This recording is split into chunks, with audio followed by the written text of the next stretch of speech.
Hi, my name's Tara and I'm going to be interviewing patients for my local Sporting Hero programme. My name's Patience. I'm from Dundalk and I'm an athlete as well as a student. I know that your parents moved from Nigeria to Ireland. Yeah. And you were born in Ireland. Can you tell me where you grew up and what your childhood was like? So I grew up in Dundalk, but I was born in Dublin. So then my parents moved to Dundalk, I think when I was 1 year old.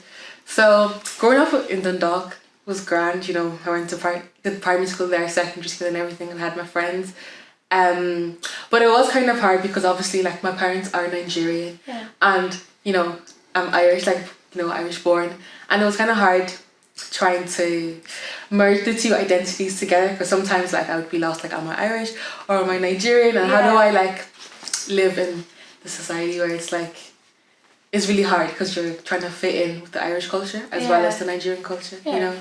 Well, it's good. What hobbies or interests did you have as a child? It was always athletics. Yes, it was always athletics. I was always, the sports days in primary school and everything. But I also did basketball in secondary school, high school. I don't know if it's high school here, but secondary school, and it was grand. But I loved athletics the most. Yeah. What was it like growing up and going to Dundalk, or going to a school in Dundalk and being part of two cultures? Being part of two cultures, like I said, it was really hard because there's certain things, there's cultural differences and like stuff that's allowed in one culture and it's not allowed in the other culture. Yeah. So, but I did like kind of learn how to adopt or like, I don't know, like transform into one Irish culture and then Nigerian. So it was grand, but it was fun because I had like my white Irish friends and I had like my Nigerian friends. Yeah. And like we all got on well and we still get on well and everything, so it was fine. Yeah. Can I ask you, how did you get into sporting and particularly sprinting? Okay, so obviously sports day at school, and I was really fast, I always won all the races, not to brag or anything. So then I remember I think I was in fourth class of primary school, and I won the sprinting race. And there was a coach there that was like, oh, who's that girl? She's really fast, like who's her dad? And like ironically my dad was standing right behind the person that said it, and then he was like, that's my daughter. And he was like, I want her to join the club, she's really fast, this and that. And then that's how I just got into it. You have represented Ireland on various occasions in athletics. Could you describe the first time you were selected and how that felt? I think I was first selected in 2016, and I think I was 15. So I won the national. I think it was under 16s, and not under 15s. Sorry, and I got selected to run for Ireland for I think it was called the Celtics in Scotland, and I was so delighted because my dad said to me when I was young, like, one day you're going to represent Ireland, and I never knew, like, I understood what that meant. And then when that actually happened, I was like, oh my god, this is what she said, and I'm going to represent Ireland, so I get to wear the green colours and everything and travel. You've won many major honours already in your athletic career. What would you say has been your greatest achievement to date? Does it have to be one or can I choose two? You can choose as many. Okay. I think winning my first European medal, which was in 2017. It was at the European Youth Olympics.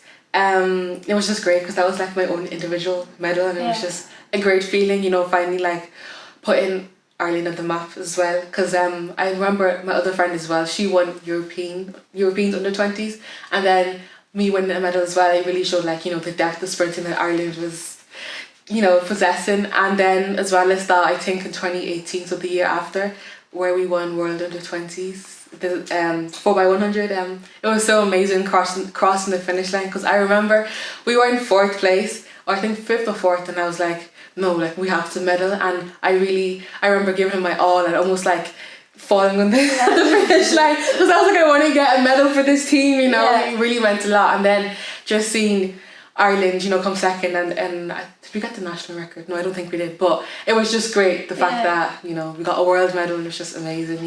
Do you get nervous before races, and if so, how do you manage your nerves? I always get nervous, and the night before I can't sleep, and like usually like I try and pray and everything, and then it soothes me, but then I get so anxious and nervous, you know.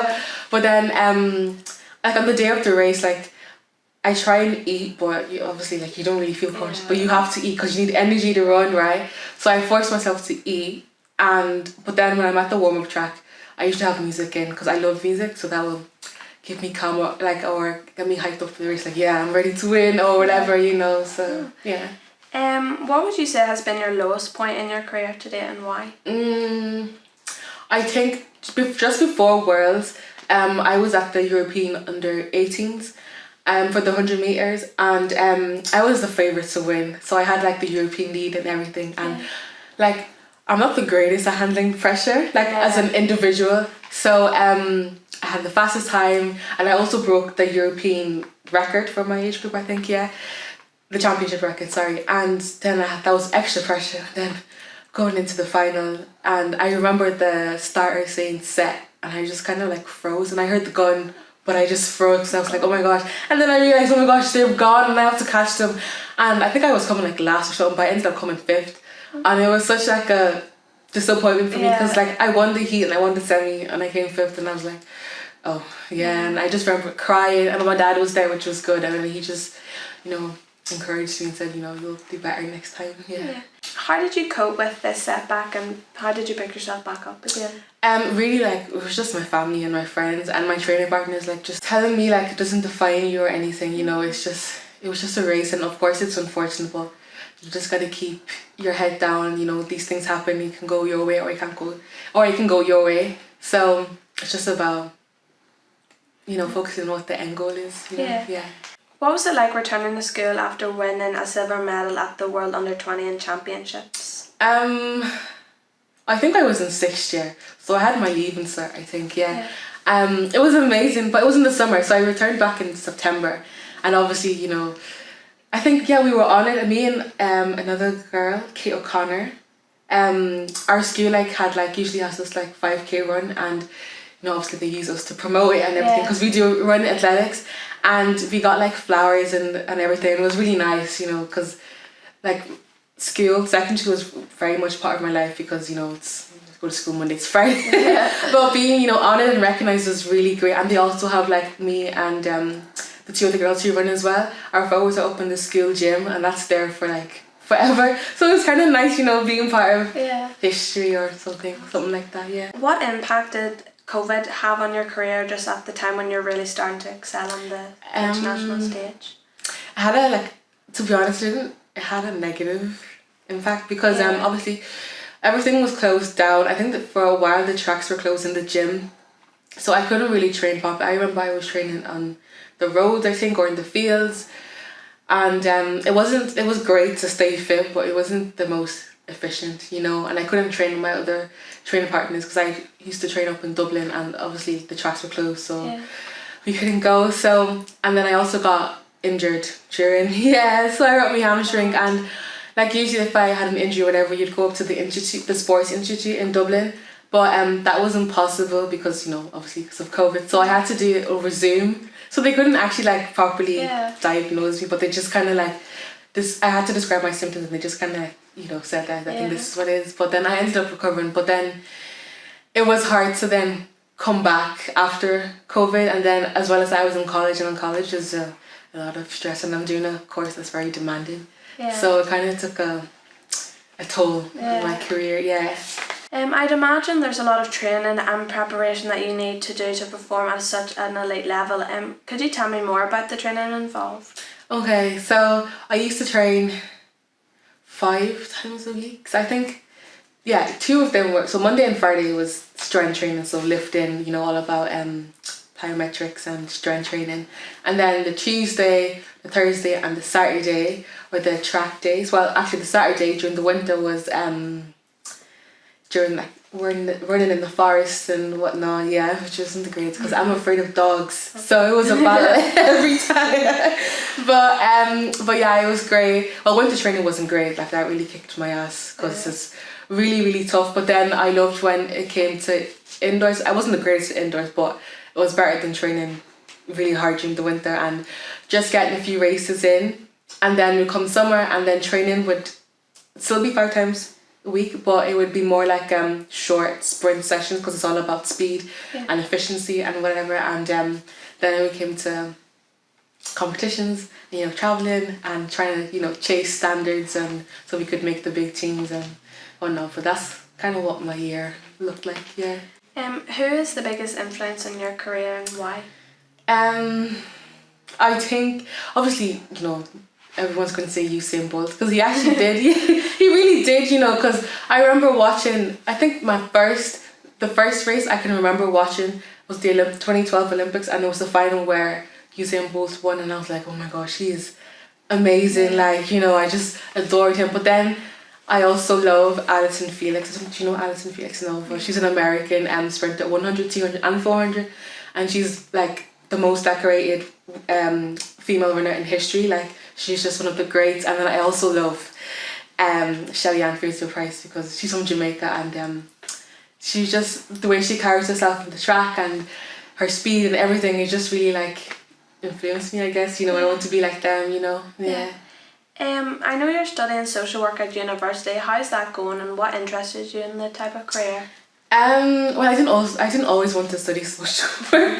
I wanted to be a nurse, but then my mom was like, "Can you actually be a nurse?" And I was like, "No, I actually can." So after secondary school, I didn't go straight to college. I did a PLC, and I wasn't sure. Like a PLC is like pre-college, I guess, and I wasn't sure like what course I wanted to do. But then I just kind of saw psychology and social studies, and I was like, oh, I think I'll be okay at that, and I did that. And then I realised I didn't really want to do psychology. I wanted to do social work. So then I just got into social work, and I kind of liked it. It's very demanding, but it's great. Yeah. To conclude this interview, could you tell me what are your future goals? To graduate. I want to graduate because I'm in my third year. I have one more year. I want to graduate and get it over and done with, and see, because I'm not running right now, but I think maybe there's still more in the tank for me. So maybe after I graduate, I return and maybe fully focus on sports and see, picked up where I last started from, or left off, I mean. Yeah.